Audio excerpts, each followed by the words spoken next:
বছরে 1800 কোটি টাকা ইনকাম করে। উনি এর আগেও অনেক কোম্পানিকে বাজেয়াপ্ত করেছেন। তিনি এর আগে যে যে দেশে গেছেন সেখানেই সাকসেস পেয়েছেন। সেখানকার কোম্পানিগুলোকে দুর্বল করে দিয়েছেন। সেগুলোকে একেবারে শেষ না করে তিনি দেশ ছাড়েন না। যদি তিনি কোনো দেশে যান তবে সেখানকার কোম্পানিগুলো ভয় পায়। এখন তিনি ভারতে আসছেন। হতে পারে ওনার টার্গেট আমাদের কোম্পানি।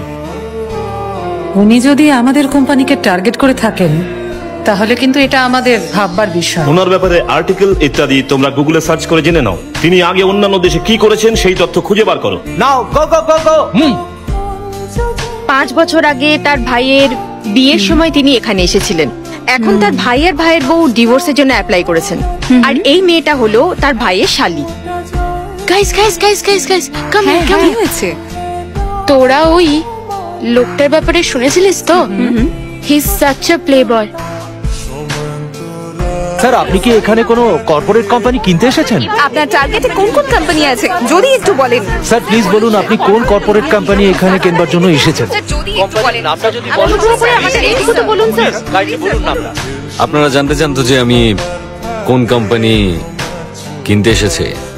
তামিলনাড়ুতে তো এখন ইলেকশন চলছে, তো আপনারা সবাই ভোট দিয়েছেন তো? হ্যাঁ স্যার দিয়েছি। আমিও এখানে ভোট দিতেই এসেছি।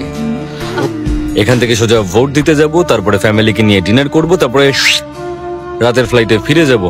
Thank you thank you. হ্যাঁ ওয়েলকাম স্যার। কাকা তুমি এদিকটা দেখো, আমি এক্ষুনি আসছি। হাই শ্রীযুক্ত নারায়ণন আপনার সম্পর্কে অনেক কিছু বললেন।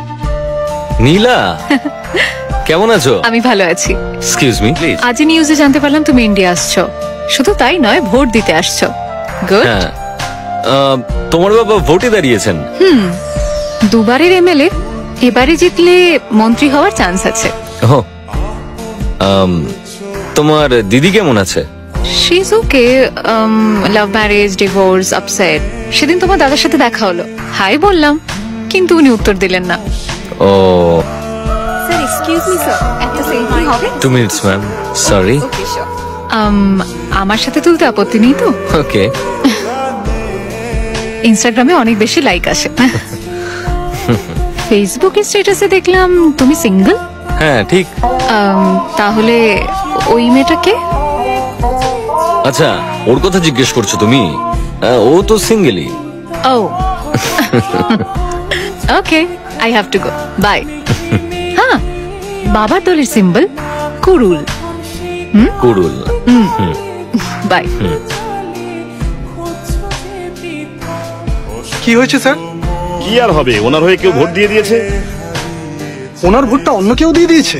সুন্দররাম বিদেশ থেকে বড় খবর হলো ভোট দেওয়ার জন্য এসেছেন। মিস্টার ভোট দিতে বাধা দেওয়া হয়েছে। মিডিয়া চেঁচামেচি করা শুরু করে দিয়েছে। আরে ছাড়ুন না, প্রত্যেকবার এরকম কিছু না কিছু হয়েই থাকে। আমরা এখন কি করব? আরে ভোটের টাইম শেষ হয়ে গেছে, 10 মিনিট বাদেই আমেরিকা ফিরে যাবেন। উনি আর কি করবেন? স্যার আপনি যদি বলেন তো আপনাকে এয়ারপোর্টে ছেড়ে দিয়ে আসছি। এয়ারপোর্টে ছেড়ে দেবে আমায়? আমি এত দূর থেকে এসেছি শুধুমাত্র ভোট দেওয়ার জন্য। Step back, out of the way, out of the way. Call Indian Embassy and inform this incident.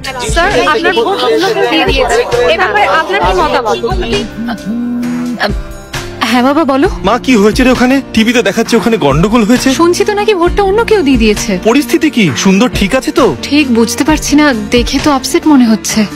তুই আমার কথা শোন, সুন্দরের সাথে তুই কথা বল আর তুই ওকে বল আমেরিকায় ফিরে যেতে। আচ্ছা বাবা। Are you okay? আমি যাব তোমার সাথে।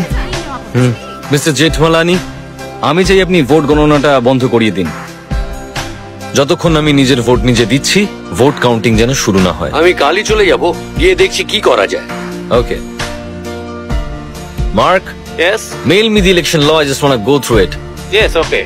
Indian election law. Of course.